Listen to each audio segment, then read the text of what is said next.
पहलगाम इथल्या दहशतवादी हल्ल्यामध्ये जखमी झालेले सुबोध पाटील हे खारघरला आपल्या घरी परत आले।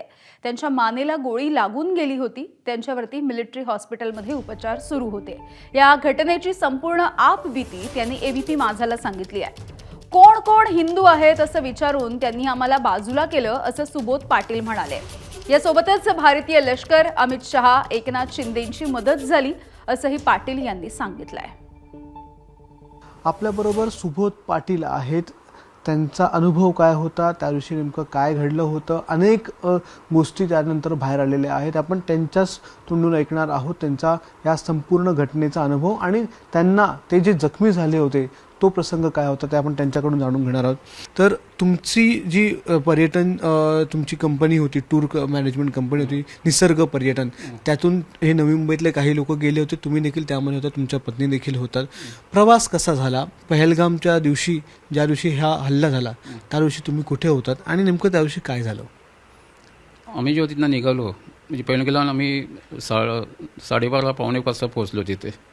मग तिथे वरती जाण्यासाठी आम्ही घोड्यावरती हे झालो, घोडे त्यांनी आम्हाला एक बुक करून दिले आणि आम्ही ते वरती वरती जायला निघालो। आम्ही ते आमच्याजवळ एक फोटोवाला तिथे जवळ आला। फोटोवाला मला की फोटो काढायचा आहे का, त्याने आम्हाला ते काश्मीरी ड्रेसमध्ये ते फोटो दाखवले। बोलतो असे, बोला ठीक आहे चला। आलो आम्ही फोटो काढण्यासाठी, त्याचे गेलो। 3-4 मिनटं पुढे जातोय तर असं परत असं आवाज यायला लागला पाहिजे। तर आम्ही असं मागे बघितलं तर बघते तर सगळे ते लोक आपले जीवने धावत सुटले आणि धावत सुटले। मग आम्ही पण धावत सुटलो। पण तारेचं कंपाऊंड होतं, त्याच्यामुळे बाहेर जायला असं कुठे मार्ग नव्हता। सगळी पब्लिक होती, ते सगळे तारेच्या कंपाऊंडमध्ये सगळे काही बसली, काही झोपली, तिथे सगळे होते। आम्ही पण त्या याच्यामध्ये जाऊन आम्ही त्यांच्यामध्ये सामील झालो, म्हणजे बसलो त्याच्यामध्ये। बसलो तिथे। मग तो एक जण अतिरेकी होता, तो आमच्या जवळ आला। मला हिंदू कोण आहे, हिंदू कोण आहे, इधर खडे हो जाए। तर आम्ही सगळे तितके सर्व जे बसले होते ते सर्व घाबरलेले होते, सगळे हात जोडत होते सर्व। पण ते जो कोण बोलत असेल तर त्या लगेच आलं ते शूट करायला जातो। आम्ही प्रत्यक्ष बघत होतो तिथे।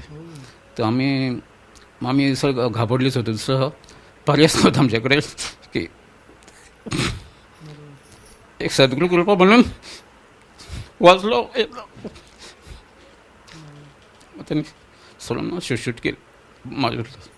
तर माझ्या इथे गोळी, तर मी बेशुद्ध झालो।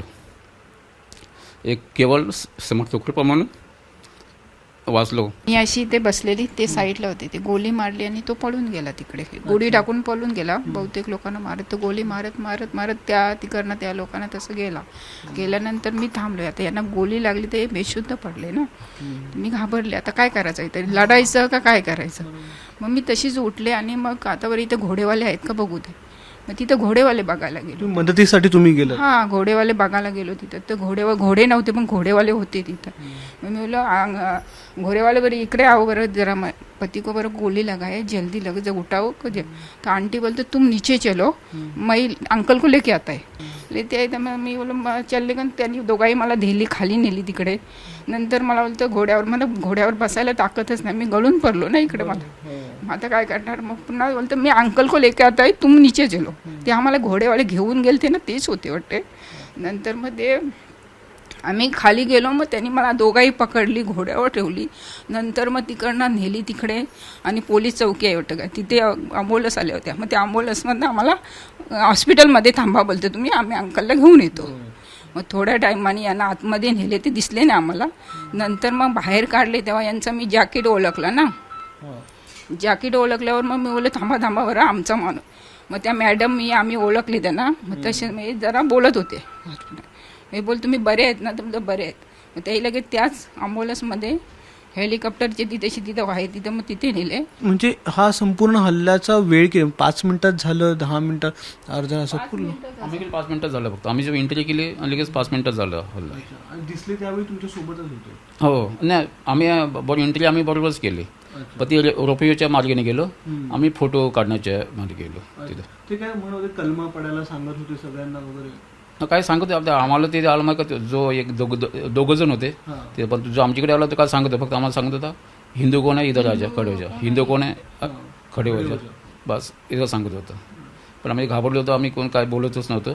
आम्ही हात जोडून फक्त असं विनंती करत होतो बस असं काय बस दुसरं काही पर्याय दुसरं काहीच नव्हतं आमच्याकडे.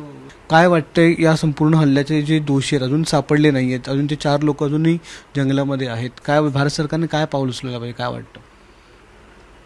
ते कठोर उचलायलाच पाहिजे. अरे या जीव जातात ना असे.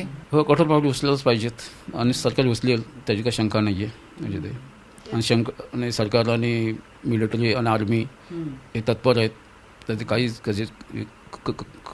कसर करणार नाहीत. आता भारत सरकार काय पावलं उचलणार हे देखील बघणं महत्त्वाचं आहे आणि कठोरातलं कठोर पाऊल उचलायला पाहिजे अशीच सर्वांची मागणी आहे. पाटील कुटुंबियांची देखील तीच मागणी आहे. कॅमेरामन विनयसह अक्षय भाटकर, एबीपी माझा, नवी मुंबई.